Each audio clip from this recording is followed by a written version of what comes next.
There are some names that just mean more. They go way beyond their sport. They become a symbol for something bigger, passion, genius, a kind of relentless, unstoppable drive. Ayrton Senna, well, that's one of those names. So let's get into the story of the man who became a global icon. Just look at this. This is the image of pure triumph that millions of people remember. For so many, Ayrton Senna wasn't just a guy driving a car. No way. He was an artist, a national hero, and what he did on the track, well, it felt almost mythical. And this wasn't just talk, right? He backed up that myth with some serious hardware. He reached the absolute pinnacle of motorsport. Not once, not twice, but 3 times. 3 Formula One World Championships. But that's the real question, isn't it? I mean, what takes someone from being just a great driver to a legend that people are still talking about decades later? It's so much more than just trophies. It's this incredible mix of raw talent, this fierce, almost spiritual personality, and a story that, well, tragically ended way too soon. To really understand the legend, you have to go back to the beginning. We've got to start with the rise of this undeniable, absolute prodigy.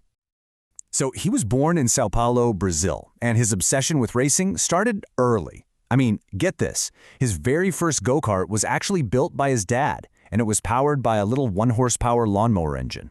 By the time he was 13, he was already competing and, you guessed it, winning against drivers who were way older than him. And his rise from there was just insane. It was meteoric. After basically conquering all of karting in South America, he packs his bags, moves to Europe, and just keeps on winning.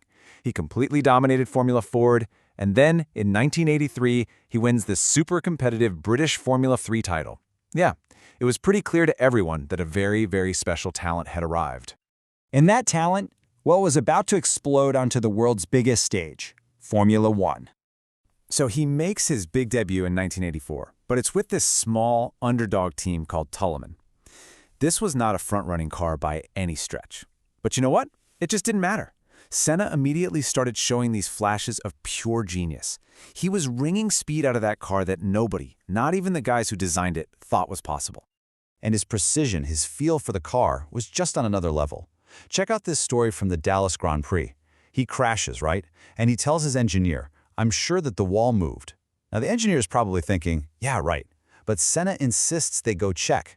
And sure enough, he was right. Another car had just barely clipped the end of a concrete barrier, pivoting it out by just millimeters, but it was enough for Senna to notice. Incredible. That same year, the world saw something else, something that would define him forever.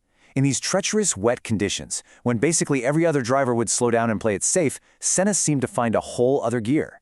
He earned the nickname the Rainmaster. His drive at the Monaco Grand Prix in 1984, going from 13th to almost winning in a total downpour, it's the stuff of legend. In this mastery in the wet, it became his signature.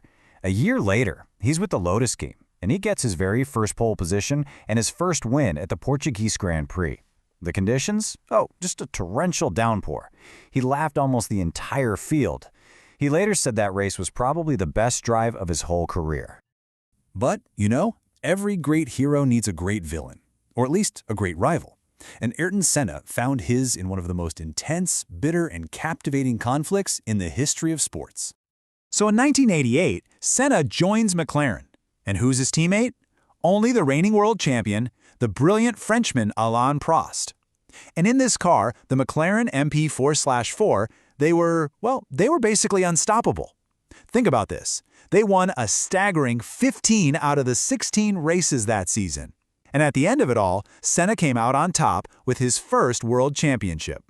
And the reason their rivalry was so intense was simple. They were complete polar opposites. It was like fire and ice. Senna was all gut instinct, raw, uncompromising speed. He was always pushing to the absolute limit. Prost, on the other hand, they called him the professor. He was calculated, strategic, always playing the long game. A clash like that? Oh yeah, it was destined to create fireworks. And what started as a rivalry on the track quickly escalated into a full-blown psychological war. They stopped sharing data with each other. They started accusing each other of getting special treatment from the team. The tension inside that McLaren garage, you could cut it with a knife. It became unbearable.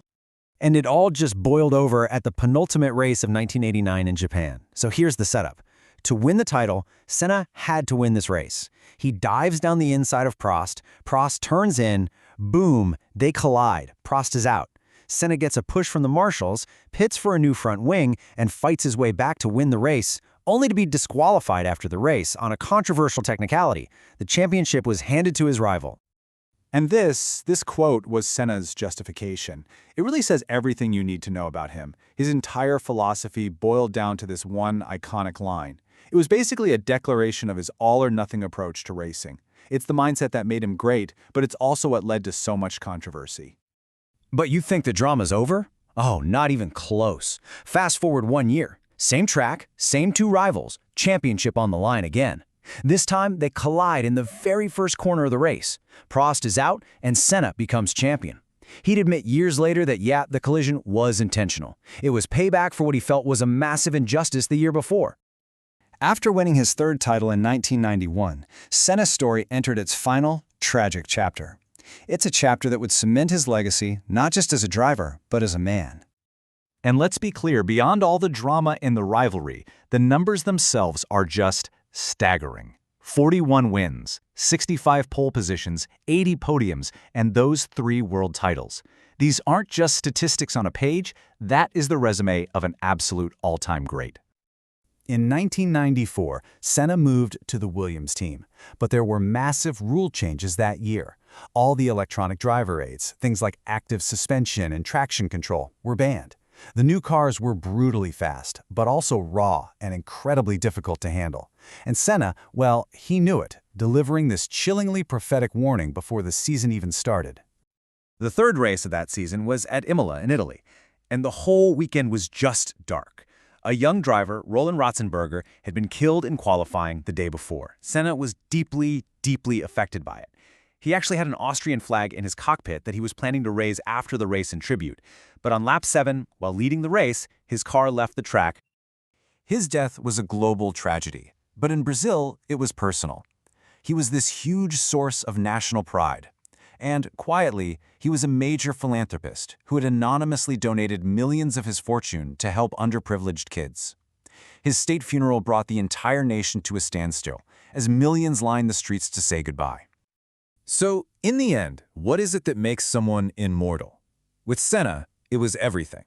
It was the blinding speed, the fierce, uncompromising will to win, the deep spirituality he brought to his craft, and the quiet compassion he showed for his people. He was complicated, he was brilliant, and he was deeply human. And maybe that combination is what truly makes a legend last forever.